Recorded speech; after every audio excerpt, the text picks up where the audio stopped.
Delight Your Marriage, episode 27. Welcome to the Delight Your Marriage podcast, the show where you hear from amazing and inspiring wives sharing their struggles, triumphs, and advice for this journey called marriage. Here's your host, Belah Rose. Hey there, this is Belah Rose, and thank you for joining me. This is the Delight Your Marriage podcast, where I interview wives and intimacy experts on what it takes to have a great marriage and great intimacy in it. So thank you so much for being here today. And I'm really excited actually to share with you that my next webinar is coming up May 12th at 8 p.m. Eastern Standard Time. And remember, it's totally free. All you have to do is sign up at delightyourmarriage.com/webinar. But I just wanted to read for you just a couple of the comments that I received just after the webinar. So here's one. Hi, Belah. I wanted you to know it actually was different for my marriage last night. The biggest impact the webinar and your podcast have had on my marriage at this point is making me understand how important sex is to him and realize that I need to change and can change with God's help. I think God used the webinar to point out exactly what it was about my past, and overall, it has been an extremely helpful so far. Thanks so much for sharing. And there were lots of exclamation points in there. And another one was kind enough to share, thank you for supporting intimacy and marriage, Belah. We can all learn something, even though I'm having my 44th anniversary next month. Well, congratulations to both of you. I'm so grateful that the webinar has had such a positive impact on your lives. And I've had some other great comments. I'm not going to share them all, but I really believe this is something that you are not going to want to miss. The title of the webinar is called How to Love Him Most. And we really dive into the Bible because there are so many spicy topics that you would be shocked that are in there. So I would love to have you. That's delightyourmarriage.com/webinar. A quick note, it's totally anonymous. I won't be reading anyone's name aloud. Don't worry.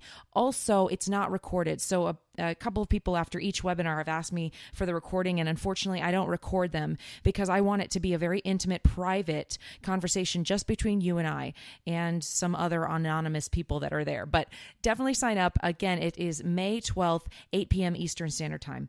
Okay, great. Well, today's episode is just wonderful. Julie Sibert is just a powerhouse of really insightful thoughts, and you can tell she's very intentional about everything she does, as far as I can tell, and especially about her marriage. I love her insights, and I think you are going to too. So definitely listen in, and we'll get started.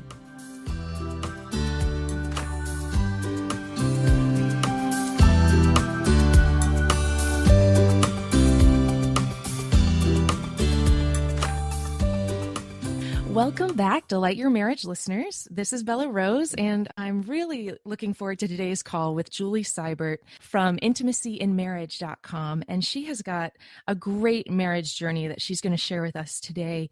Hi, Julie. Welcome. Thank you for being on the show. Thank you so much. I'm glad to be here. Absolutely. I think it's going to be a great conversation. And would you be willing to introduce yourself a little bit to the listeners, a little bit about your family and your day-to-day life? Okay, great. Well, my name is Julie Sibert, and I do really have a passion about marriage and in particular sexual intimacy in marriage. But a little bit about myself. I am married, and my husband and I have two sons, one who is 16 and one who is 10. And my older son is actually from my first marriage. And so that's a little bit about my journey and my story. Is I do have a past marriage and have been through a divorce. So yeah, and my day-to-day life, as a friend of mine said once, I'm just crazy normal. I'm just your average housewife and person who has her own passions and dreams. And I do kids, and I strive to be a good wife, and I'm running carpool, and I'm doing all that stuff. So I don't have any days that look the same. They're all different, but my personality is such that I kind of crave that and like that every day is different. So yeah, that's a little bit about me. That's awesome. Well, I'm very much like you, that I like the diversity of things, activities and stuff. So absolutely. Yeah, I thrive on that too. Great. Well, would you tell me a little bit more about you and your husband and your personalities? Oh, absolutely. we would be kind of a good example of the whole opposites attract in some regards. He's much more introverted, much more structured, and he does bring a lot of stability to me in that regard. I am much more extroverted. I crave people contact, and never met a coffee shop I didn't want to sit in with a friend and that sort of thing.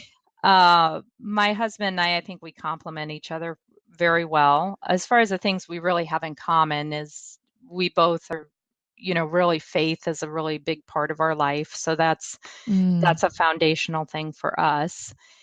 We have very similar views on parenting and on values and core values, that sort of thing. So yeah, we have similar views on finances and how we do life. And I think that we really enjoy each other's company. I mean, that's the thing I'm always, and I'm sure we'll get into this more, that I'm always trying to stress to marriages and when people reach out to me is, there's something so powerful about having a good friendship in your marriage.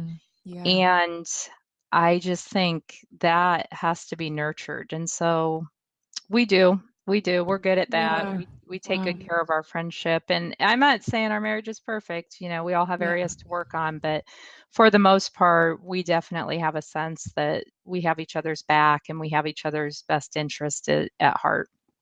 I love that. And I'm interested, we're going to move into the rest of my next question in a bit, but I wanted to ask you just the similar views and values. Was that something that you both came into marriage with, or was that something that kind of developed through different conversations? No, I would say we came into that. We kind of have one of those kind of amazing stories. I had gone through a painful divorce, and my older son was only about 2 at the time.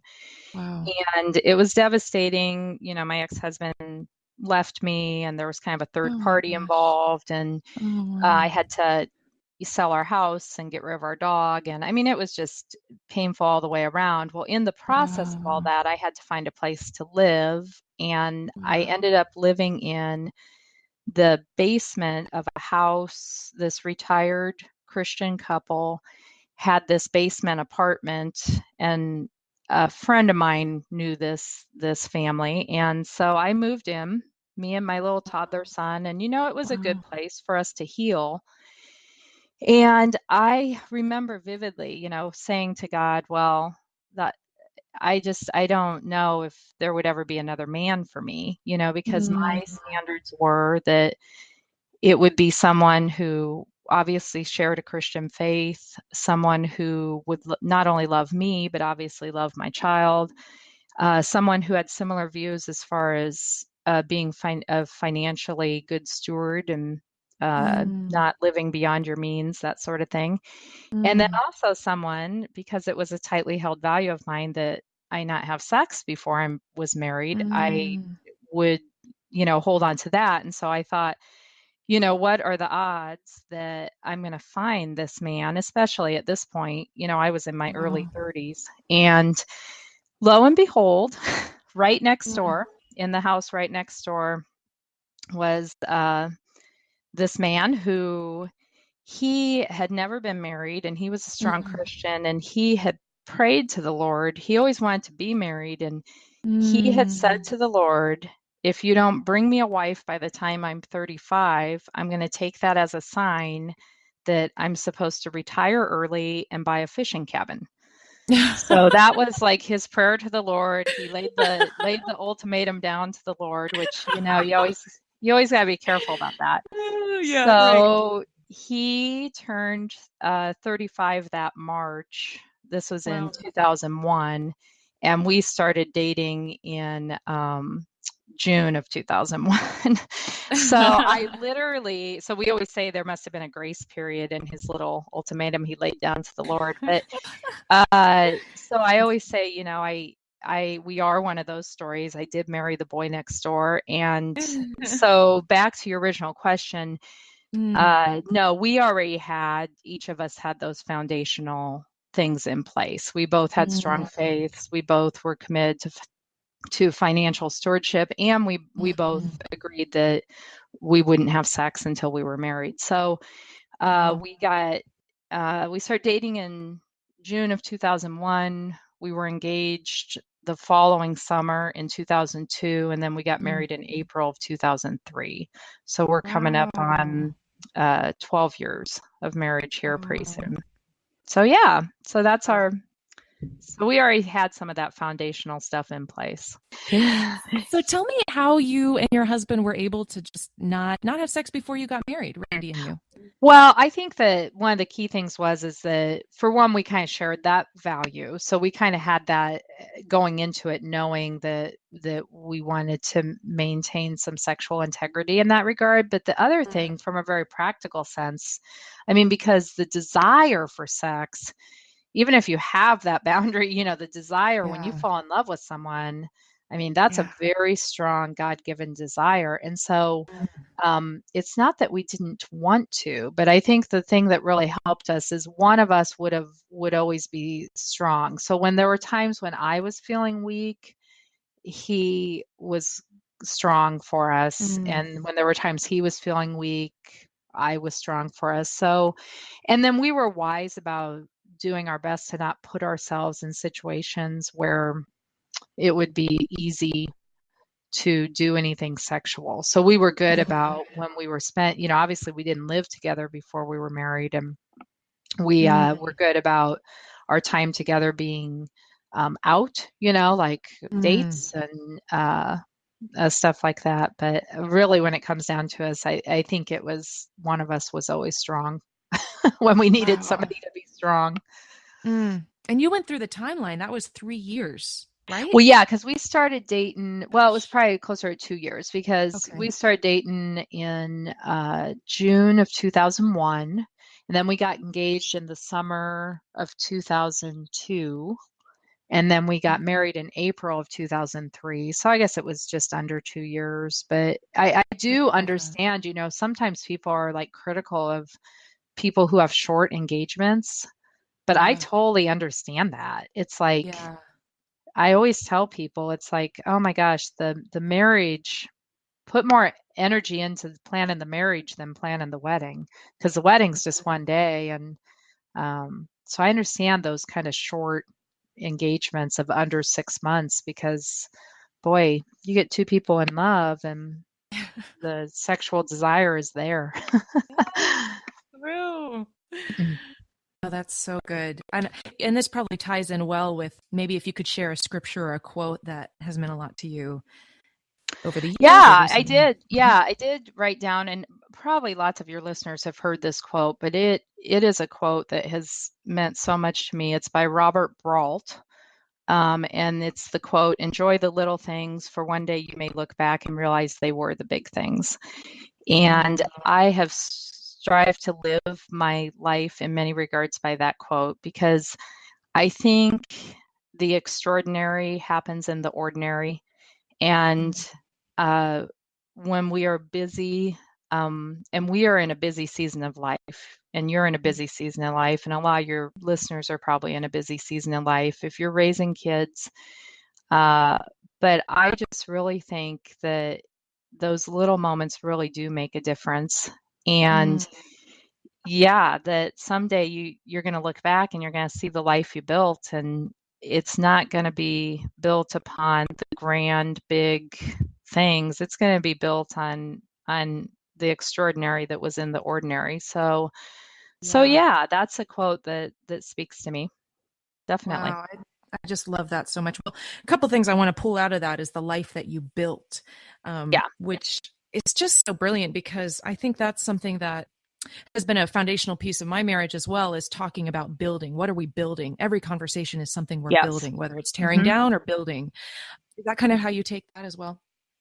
Oh yeah, and I don't want it to sound like it's perfect. We have lots of times, we have times when we get off track, and but I will say this, I think Randy and I are both attuned enough to realize and to recognize and discern when we are off track. And really what brings us back on track is being intentional about our time together. Because let's face it, and I often say this, and I've written about this, and I've, tried to counsel people about this, that healthy habits are intentional.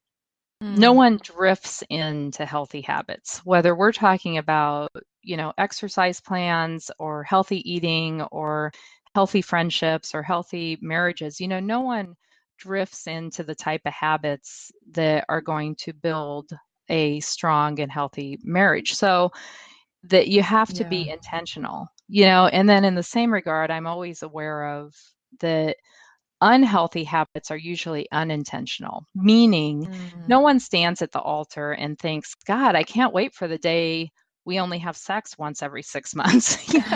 No one stands there and says, gosh, I can't wait for the day when we just don't hardly ever even know each other and don't spend any time together. Well, no one, we all begin our marriage with hope and optimism and encouragement and love and belief in good things to come. But those things don't just happen. They don't. We have to be intentional. And if we're not, we will drift into unhealthy patterns. And at some point, you have to choose what you want your normal to be. And I truly believe that if you are intentional about healthy patterns, whether that's healthy sexual intimacy, healthy eating, healthy time you spend with your spouse, whatever, if you're intentional about that becomes your normal.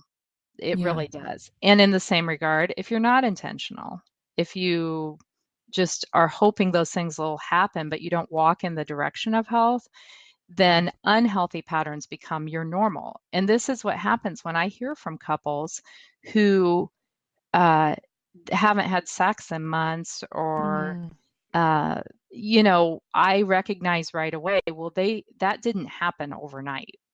They drifted into that and they allowed that to happen, either one of them or both of them. And that now has become their normal. And that's heartbreaking, in my opinion. But we have to walk in the direction of health. I love that. Yeah. Intentionally walk in that direction. That's beautiful. And now, that's hard. I mean, I will say, I don't sugarcoat it. I don't want to make it sound like a fairy tale, because truth be told, there's times, I'm frustrated with my husband, or I'm disappointed, or I'm feel disconnected, or whatever. So I don't want to make it sound easy, because it's not, but it's worth it. It's worth it to walk in the direction of health. And I love that this is from not only 12 years of marriage, but also a previous marriage. And so I was married also before my current marriage. And okay. Yeah. So similar story there, but I know that having lived that life, I can see that, just like you said, the extraordinary is in the ordinary, these tiny little decisions of criticizing or not criticizing, or encouraging versus, antagonizing. These small things build into a very big, positive thing, or a very big negative thing. So interesting. But I want to dive into your story more. You might have shared part of that already with us, but would you tell a story of a very difficult season or struggle in your marriage or your life even? Oh yeah. I mean, in our 12 years, gosh, we sure have been through it all. When I was pregnant with our son, our son who's now 10, 2 days before he was born, my husband was laid off from his job of 20 years. So that was a difficult season for us. He found another job, and then about a year and a half later, I was laid off from my job. And around that time, when I was laid off from my job, he found out that he likely was going to be laid off from his. Oh my gosh. So he went out proactively and found a different job. And then that job, he had to work 4 to midnight for 2 years. Oh, so you can imagine what that did to our life. So I would say some of those financial and job change challenges have been hard seasons for us. Another hard season for us we're still in is my husband's an only child, and his mother is elderly and lives on her own, but cannot drive and has Mm. various health problems. And so we pretty much take care of her. So we are that sandwich generation. We are doing Mm. kids and we are taking care of an elderly parent. Mm-hmm. And that has not always been an easy season for us. So Yeah. I would say those two things, we've had to be very discerning and diligent about making sure those difficulties don't isolate us. And I've often Yeah. said to Randy that I need the hard things of our life to draw us together, not to Mm-hmm. push us apart. Yes. And so we actually are getting pretty good about like calling it out, like when we feel distant or when we feel frustrated. Um, we've been doing the elder care thing for upwards of now 6, 7 years. So Mm. Wow. yeah, that's a lot. But uh, I think we've just become good at encouraging each other and holding each other up, and um, that makes a difference. Yeah. Well, I like that you mentioned that you told Randy you need the hard things to pull Oh us yeah, together than yeah, tear us apart. I mean, that I think is a unique, not only unique phrase and intention, but also for you to be just very clear on this is what needs to happen. Would you suggest that's what marriages do? That very clear on, well, I need this to help, not hurt. yeah. I mean, here's what I often say is that marriage is a grown-up game.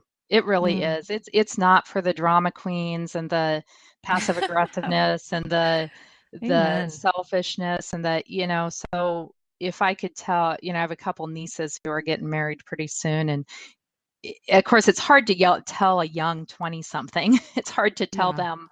them, this is what you need to know about marriage, is that this is serious and this is a grown up Mm. thing you're doing. Yeah. But yeah, I just always try to encourage people. Because I blog about sexual intimacy, I get a lot of emails from people Hmm. who are like, um, how do I get my wife interested in sex? I get emails like Hmm. that. And I'm often like, Yeah. you have to be real. You have to be honest about what the lack of intimacy is doing to you. Right. If you are hinting around it, or you're being passive aggressive, or you're Hmm. pouting, or you're just trying to drop suggestions, or, that Yeah. just, I don't know, that just doesn't, at the end of the day, those kind of methods of trying to make our needs known Yeah. really are not the most responsible way to do it.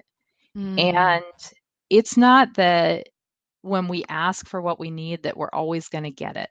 I Hmm. recognize that. But I'm big on the thing of our spouse not have any doubt about how we really feel about something. Mm. So, is it a guarantee things are going to change? Not necessarily. But at the end of the day, do you feel comfortable knowing that you made your needs known in a loving yet sometimes firm way? That Yeah. you didn't hem-ha around it. Yeah. And I just think that's really important. And that takes courage. And you know what else it Yeah. takes? It takes practice. It does. Mm. It's a hard thing if people aren't used to asking for what they need, particularly in their marriage, and particularly if they've gone years with being passive aggressive or silent treatment, or just hoping Right. that the person will intuitively know what you need. If you've gone years, well, guess what? That's become your normal. And you need to Mm. figure out a new normal, because that's not working. Yeah. And that that takes courage. Yeah. It takes transparency. It takes putting yourself out there. And that's Yeah. hard. Yes. Yes. But it does take practice. I love that. Yeah. Um, Oh yeah. Yeah, mhm. definitely. Now, you mentioned that you blog about sexual intimacy, and that's a huge part of the Delight Your Marriage podcast is really talking about intimacy in marriage. And Uh-huh. I'm interested, what turned you on to this topic, and why did you want to get started with the Nice blog? trace of words, Bella. That's beautiful. What turned you on to this topic? Well, um, I didn't even notice. Thank you. let me talk about what turned me on to this topic. Well, Very good. in all seriousness, in my first marriage, sex was just a big struggle for us. And Right. I don't want to diverge too much, but partly why it was a big struggle, I think, now in Yeah. hindsight, the whole what I know now, wish I'd known then, is I was on oral contraceptives, which are, I don't know, hormonal Oh, birth control can just be an assassin of sex drive. I mean, it really can oh, take a toll on sex drive. Now, I'm not here to debate. I know in the Christian realm, a lot of people want to debate about if oral or hormonal, basically hormonal, mm, any kind of hormonal contraceptive, if that's right or biblical or whatever. But I will right, say right. this in general, and I'm not a doctor, but I know this to be true. In general, what hormonal birth control does is it evens out your cycle. It essentially tells your body in a way that you're pregnant so that you don't ovulate. Yeah. Well, ovulation is very tied to sex drive. Mm, So I now know that that was a big struggle in my first marriage, is that my sex drive really was non-existent.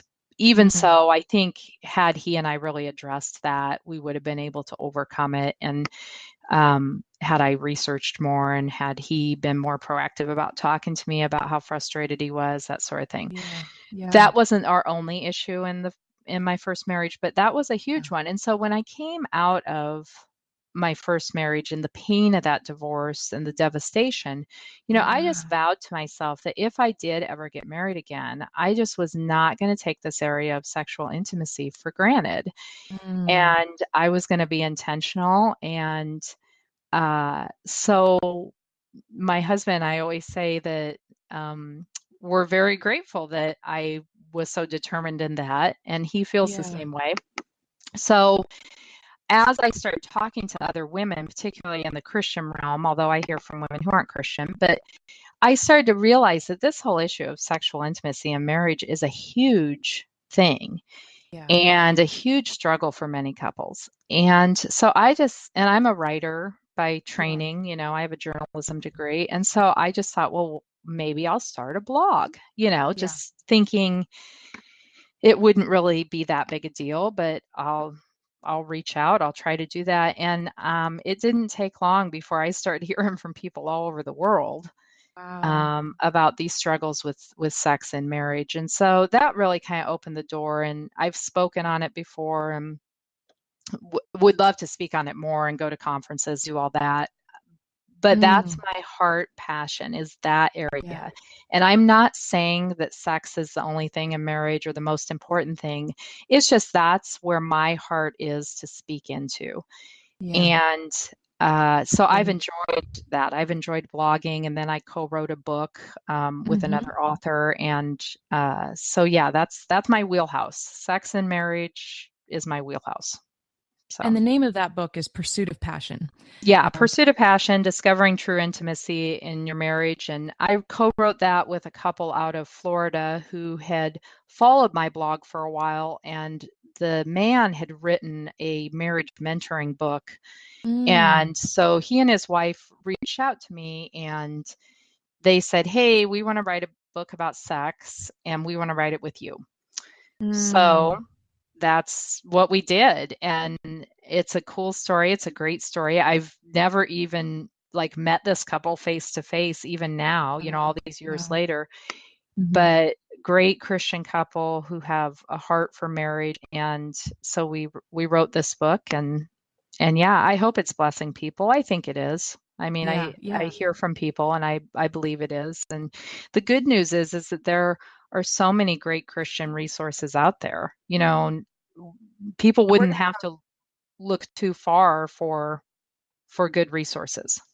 And I'd love to hear more of those resources Hmm. in a moment. But Jay from Hot, Holy, and Humorous actually recommended your book on her podcast.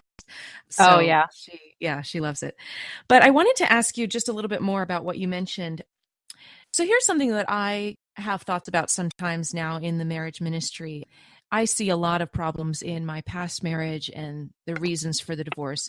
But is it a little bit challenging for you to kind of think through that and kind of identify the issues you had, and like how do you kind of move forward from that when you're like, well, if we had done X, Y, and Z, it would have turned out differently, but in all seriousness, I'm so glad it didn't because Yeah. here I am now, you know?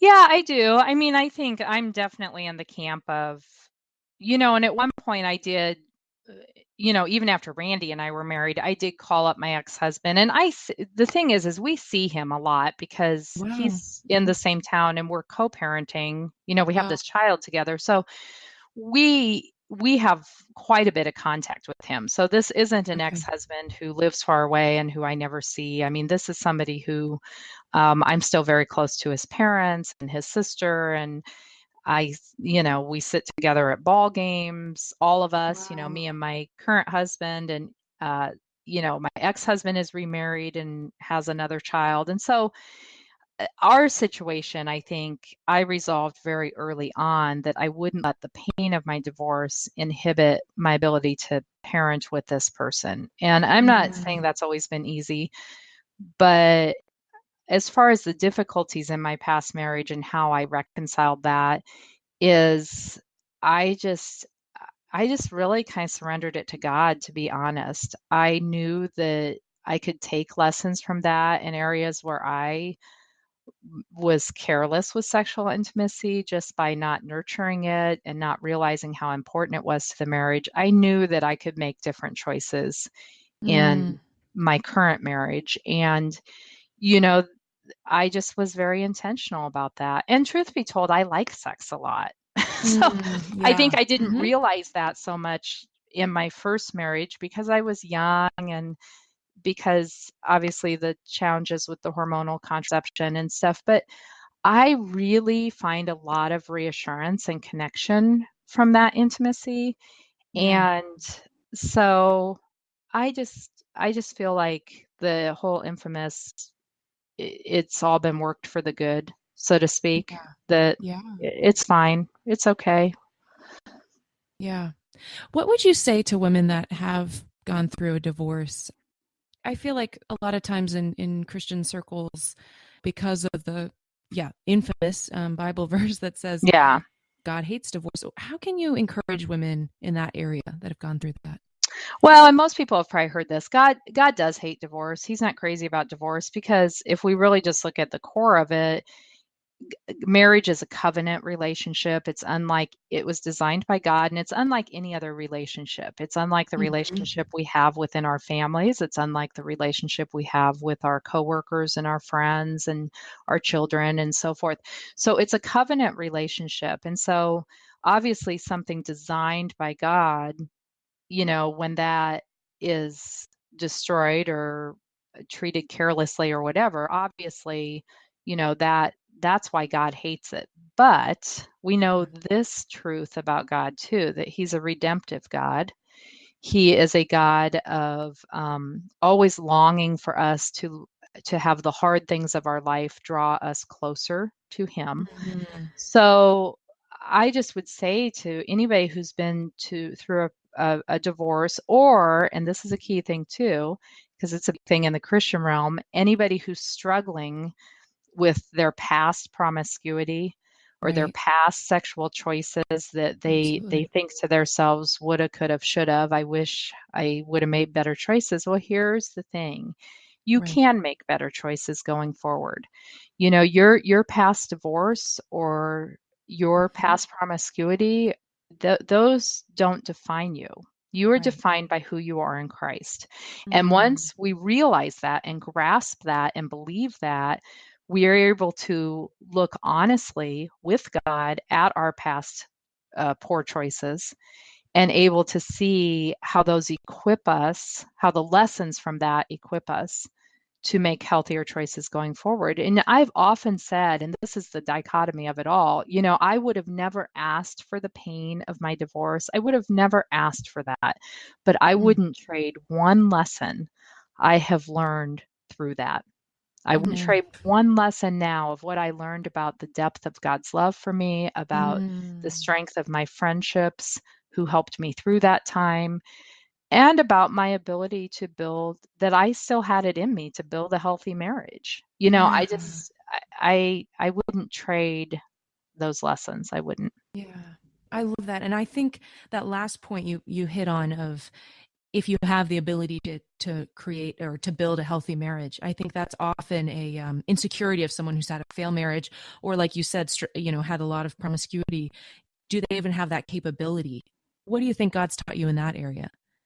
Well, first of all, I think he's taught me that, he has good insights. The Lord has good Mhm. insights on how to build a healthy marriage. He really does. If Amen. we dig Amen. into his word, then we see a lot of those things that equip us to build a healthy relationship. So that's the first thing I would say.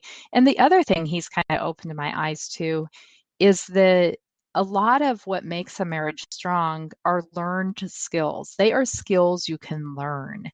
And Mm. God's equipped authors and speakers and counselors and so many people to help us learn those skills. Yeah. We wouldn't have to look very far. I'm a big fan of counseling. I see a counselor even once a month because I just Mm. see value Awesome. in Yep. seeking the professional insight of someone who's trained and someone who's removed from the situation, someone who can Yeah. stand back and listen and offer just wisdom into that. I mean, I just think it's invaluable. So I guess that's what I would say God helped me see is that not only is his word and his heart rich with what we need to build a healthy relationship, but he's provided through other people too and other resources. He really has.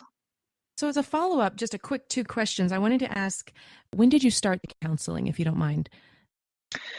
Well, for me personally, I started the counseling about a year ago. Okay. And that was mostly out of my own, not that wasn't necessarily compelled by anything going on between Randy and I. That was about my own, um, trying to reconcile my own passions and desires and Yeah. how my passions and desires to write more books and to do more speaking and Mm. stuff like that, but trying to reconcile that in the stage of life I'm in. So a Mm. lot of I love why I that. sought a counselor is just because I needed a safe sounding board. And my husband knew. I mean, he knows I go to a counselor. I mean, it's Yeah. nothing. There's no secrets, no hidden. And he's a good encourager. I mean, he knows it helps me to be able to go process out loud Yeah. with someone who's trained and who's understands kind of some of these dynamics, as I would say, can help you make sense of the crazy making going on inside your Yeah. head.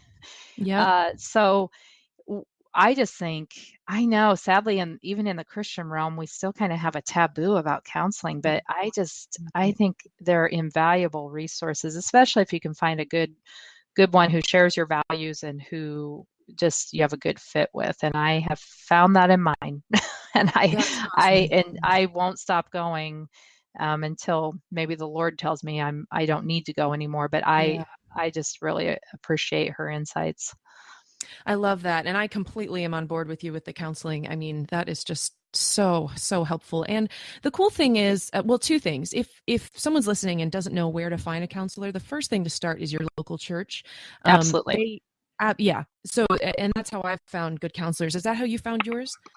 I found it through, she is a Christian and Uh-huh. but I found her through other people. I knew of Okay. other Christian friends who had gone to her and been helped by her. And that's another God thing. I actually knew of another Christian counselor and I tried to get into her and she was booked. She didn't have space and I was very disappointed because it was someone Yeah. I knew and already felt safe with. And so I was like, I don't know. Do I really want to go try somebody else? But that was a God thing because I wouldn't trade who I'm with now Yeah. for anything. Right. So yeah, I would agree. Your listeners, encourage them to start with their church, and then sometimes. And I'm not saying counselors who are not don't advertise themselves as Christian counselors. There's still lots of great counselors out there. I think the key is to find somebody who you have a good fit with. You feel like this is I can sit here and I can bare my soul and bare my heart and feel safe. Yeah. Um, and I think intuitively we kind of know if something's a good fit. And then also somebody who shares your values. I'm always key to point that out when I'm encouraging couples to go to like marriage counseling because, sadly, Yeah. there's some counselors out there who wouldn't share the value of fidelity and Right. Right. they would Absolutely. recommend things that just wouldn't be within God's plan. So Yeah. anyway, yeah. Yeah, no, I appreciate that. And I think when beautiful string through everything you've said so far is the intentionality that you take with your marriage and in your life, absolutely. really. Seeking out a counselor when there wasn't even some big red flag going on, I think that's very good. And I think that someone who's listening that's like, well, I just feel maybe twinges of discomfort here and there, that's still worth it to go through. And I also, the reason I mentioned about the counseling in the time period, you mentioned some of the struggles that you had with your husband of laying off jobs and here and there. So you're not a stranger to financial struggle. And no, we're not. Yet here you are prioritizing something that's expensive. I feel the same way too about, when couples, and I know people often say, well, you need more date nights, that sort of thing. Well, sadly, sometimes people think date nights mean you have to go out and have a $80 dinner and you have to go to a movie. And, I encourage couples to find ways to spend time together that isn't going to really cost anything. Pack a picnic lunch and go someplace. Or if you're healthy enough, go on a hike someplace at a local like national park. If there's trails in your area, find a hobby that you can do together. And people are quick to kind of shoo that stuff off or whatever, but it's like, well, that's what it takes. You got to get creative.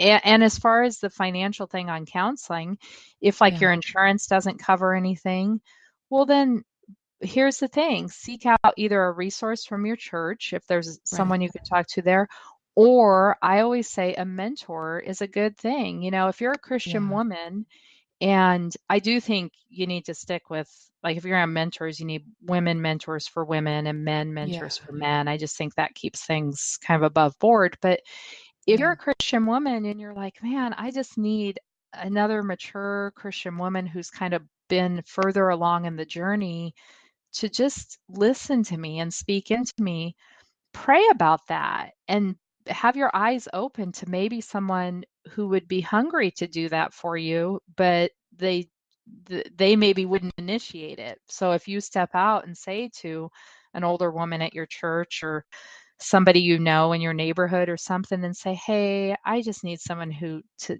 listen to me and who's safe and who's going to keep it in confidence. So there are creative ways to find those safe sounding boards. There really, really are. And again, I want to highlight just the proactivity of this, finding someone, going for it, asking them, seeking someone out. So good. Thank you so much, Julie. Awesome insights it seems just so practical that we can implement right away. Definitely take the time to really sit down and think about how you can love your husband more and better. And while you're doing that, go ahead and sign up for delightyourmarriage.com/webinar, and I will see you May 12th. Thank you, thank you, thank you. And God bless you. And I pray that today would be a day that you would invest and be intentional about what God wants for you and your marriage. Okay, I love you, and we'll talk soon. Bye. Thanks for listening. If you've been blessed by this, why not share it? Until next time, live with love, wisdom, and passion.